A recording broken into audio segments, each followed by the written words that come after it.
ضروری نہیں کہ ہمیشہ زمین ہی ہمارا گھر بنی رہے، کبھی نہ کبھی ہمیں یہاں سے جانا پڑ سکتا ہے۔ کیا ہوگا اگر کئی میلوں کی دوری پر رہنے کی جگہ ڈھونڈنے کی بجائے ہم اپنی سولر سسٹم میں ہی رہیں اور اتنا بڑا ایک ٹھکانہ بنائیں کہ یہاں کبھی کسی آبادی کی پریشانی کا سامنا نہ کرنا پڑے؟ آپ دیکھ رہے ہیں واٹ ایف اردو، اور آج ہم جانیں گے کہ کیا ہوگا اگر ہم خلا میں ایک رنگ ورلڈ بنا لیں۔ ذرا سوچئے کہ اگر آپ سورج کو گھیرنے والے 15 کروڑ کلومیٹر کی رنگ یعنی چھلے میں رہتے ہوں، ایک وسیع دنیا جس کا اپنا ایک ایکو سسٹم اور اپنا نظام ہو، اور یہ اتنی بڑی ہو کہ کھربوں انسانوں کا گھر بن سکتی ہو۔ آپ اس رنگ کے اندر والے حصے کی بڑی سی زمین پر رہیں گے، جس کا باہر والا حصہ آپ کو باہر کے کھربوں انسانوں کے خطروں سے بچائے گا۔ یہ سننے میں کیسا لگتا ہے؟ ہاں مزیدار، لیکن مسئلہ ہے ایسی کسی چیز کو بنانا جو کہ خلا میں لٹکی ہوئی ہو۔ بہت مشکل ہوگی۔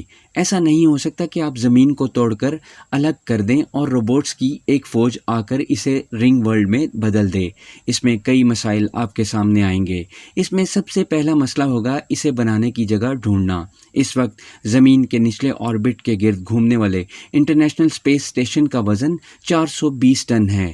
ایک رنگ ورلڈ جیسے کسی چیز سے کچھ لاکھ ٹن بڑا ہو جائے گا۔ ہمیں یہ بنانے کے لیے سامان کہاں سے ملے گا؟ میں کچھ جگہوں کے بارے میں جانتا ہوں۔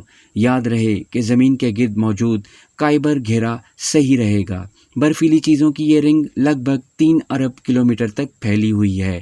کچھ سائنسدانوں کا سوچنا ہے کہ اس گھیرے میں صحیح رنگ ورلڈ بنے گی، مگر یہ کہنا مشکل ہے کہ ہمیں اس طرح کی کوئی چیز بنانے کے لیے ہمیں حقیقت میں کتنا سامان درکار ہوگا۔ شاید ہمیں خلا میں موجود تمام اسٹیرنڈز اور سیاروں کی قربانی دینی پڑے، بس پھر ہمارا سورج اور ہماری رنگ ورلڈ بچے رہیں گے۔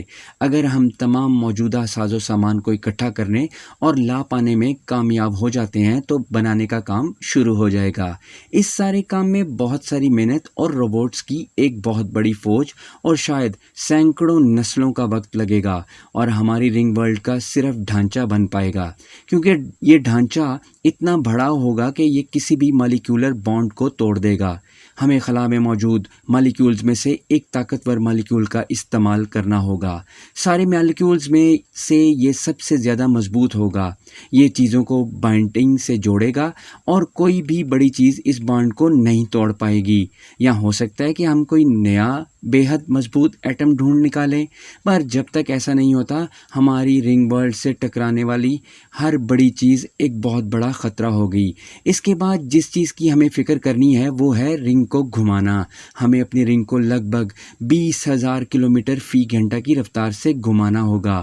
جانتا ہوں یہ بہت تیز ہے، یہ رفتار ہمیں وقت کے ساتھ حاصل ہوگی، لیکن اچھی بات یہ ہے کہ سب سے نچلے آربٹ میں یہ رفتار حاصل کرنا زیادہ مشکل نہیں ہے۔ اس طرح گھومنے سے ایک سینٹریفیوگل یعنی چیزوں کو اوپر اٹھانے کا عمل پیدا ہوگا۔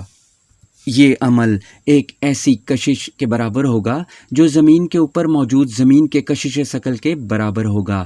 جب ہم ایسا کر لیں گے تو رنگ ورلڈ میں آبادی بڑھانا شروع کر دیں گے۔ اس بڑے ڈھانچے میں رہنے والوں کے لیے ہر وقت دن کا وقت ہوگا، بشرطیہ کہ ہم دن اور رات کا چکر بنانے کے لیے رنگ کے اندر کچھ اور پینل لگا سکیں۔ لیکن جو دنیا ہم نے بنائی ہے وہ کتنی بھی شاندار ہو، لیکن پائیدار نہیں ہوگی۔ ایسٹیرنڈر کے ٹکرانے کی وجہ سے یہ دھواں سورج کی طرف بڑھ سکتا ہے۔ رنگ میں ایک سوراخ ہو جانے کی وجہ سے سب کچھ باہر جا سکتا ہے، اور ایک بڑا سا ایک اور طوفان اسے کے بارے میں تو میں کیا ہی کہوں۔ رنگ میں ہونے والے ذرا سے حادثے کی وجہ سے سارا ڈھانچہ اور اس پر رہنے والے تمام لوگ برباد ہو سکتے ہیں۔ اسے سورج کے پاس کہیں بنانا ایک بہت بڑا خطرہ ہے۔